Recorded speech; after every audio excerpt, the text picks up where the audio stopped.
இந்த கதையில வர ஹீரோயின் யாருன்னா இந்து. இந்துவுக்கு வயசு 10. அவ ரொம்ப சின்ன பொண்ணு. அவளோட குடும்பம் பெரிய குடும்பம். அவளோட முதல் அக்காவுக்கு அவளை விட 10 வயசு அதிகம்.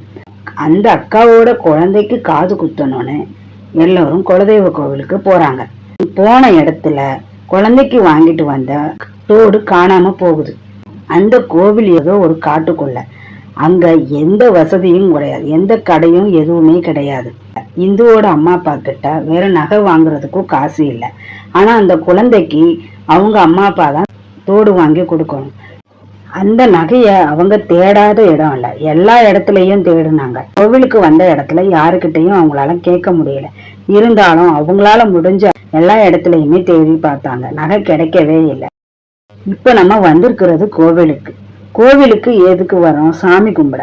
சாமி எல்லாமே நமக்கு செய்யும் தானே கோவிலுக்கு கூப்பிட்டு வராங்க. இங்க இந்த நகை தொலைஞ்சிருச்சு, நம்ம இவ்வளவு துன்பப்படுறோம், இப்படி கோவில்ல நகை தொலையும். சாமி நம்மள காப்பாத்தும் தானே. நமக்கு துணையா இருக்கிற சாமி இடத்துலயே நம்மளோட நகை தொலைஞ்சிருச்சு அப்படின்னு கோவில் வாசல்ல நின்று அந்த சாமி சிலைய பார்த்துக்கிட்டு இருக்கா. உடனே அவ சாமி கிட்ட போய், ஏன் உன் கோவிலுக்கு தானே வந்திருக்கிறோம், எப்படி நகை தொலைஞ்சு போகும்? அப்படியே தொலைஞ்சு போனாலும் நாங்க இவ்வளவு தூரம் தேடுறோம், அது கிடைக்க மாட்டேங்குது. கடவுள்னா காப்பாத்துவாங்கன்னு தானே எங்க அம்மா அப்பா எனக்கு சொல்லி கொடுத்துருக்காங்க. ஆனா நீங்க எங்களை அழுக வைக்கிறீங்களேன்னு அப்படின்னு அவளோட 10 வயசு அந்த குழந்தை பருவத்துக்கு ஏத்த மாதிரி சாமிகிட்ட கேட்டுட்டு வரான். அவ மீண்டும் நகையை தேட ஆரம்பிக்கிறான். ஏதோ அவ அம்மா அப்பா கஷ்டப்படுறாங்க அப்படின்னு சொல்லி அந்த நகையை தேட ஆரம்பிக்கிறான். பார்த்தா அவள் அடியில அந்த நகை கிடைக்குது. அவளுக்கு ஒரே ஆச்சரியம். உடனே இந்து ரொம்ப சந்தோஷத்துல அந்த நகையை கொண்டு போய் அவங்க அம்மா கிட்ட, அம்மா இந்த பாரு கோவில் வாசல்ல கிடைச்சிச்சுமா அப்படின்னு சொல்லி கொடுக்குறான்.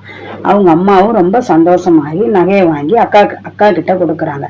குழந்தைக்கு மொட்டை போட்டு காது குத்துற விழாவும் நல்லபடியா நடந்து முடிஞ்சிடுச்சு. ஆனா இந்து அந்த சாமி கிட்ட வேண்டினதையும் அந்த விஷயத்த அவ யாருக்கிட்டையுமே சொல்லல. இந்து பெரியவள் ஆனதும் அதே கோவிலுக்கு அந்த தெய்வத்தோட சக்தியை எண்ணி பெரும் மகிழ்ச்சி அடைஞ்சா. இந்த கதையை போல உங்களுக்கு கோவில் அனுபவம் இருந்துச்சுன்னா கமெண்ட்ல சொல்லுங்க. உங்க குலதெய்வ பேரை எழுதி போற்றின்னு பதிவிடுங்க.